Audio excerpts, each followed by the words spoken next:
Letter number 109, content warning, suicidal thoughts/tendencies, and depression.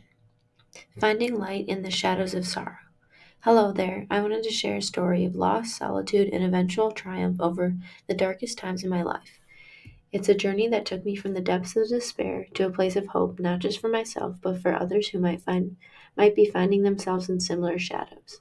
My world was upended in 2019 when my cousin, or brother if you will, the beacon of life in my life, passed away.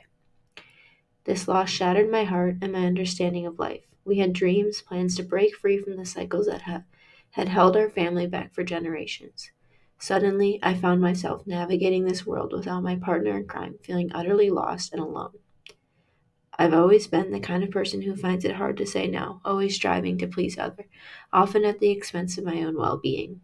My life has been a series of highs and lows marked by the constant desire for approval from those around me. This, along with my deep-seated depression, made the grief even more unbearable. There were moments when the pain was so intense that I contemplated leaving this world behind, unable to see a future without him by my side. In the wake of my cousin's death, I made a decision that would eventually lead me down a path of healing. I moved away, far removed from everything and everyone I once knew. This physical distance allowed me the space to breathe, to reflect, and most importantly, heal. My solitude became my sanctuary, and it was in those moments of quiet introspection that I began to peel back the layers of my identity, to understand the grief that had filled my life for so long. Healing is not a linear process. It's filled with ups and downs, waves of emotions, and moments of clarity followed by days of doubt. Yet, with each passing day, I found strength I never knew I possessed. I began to embrace my imperfections, set boundaries, and prioritize my mental and emotional well-being. My solitude taught me the importance of self-care and self-love, lessons that have become the cornerstone of my existence. Today, I stand before you, dear reader, not just as a survivor, but as an advocate for mental health healing.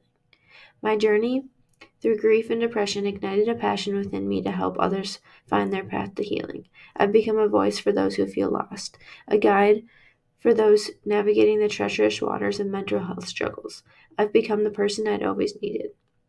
And there's one thing I've learned in life, it's that even in our darkest moments, there is hope.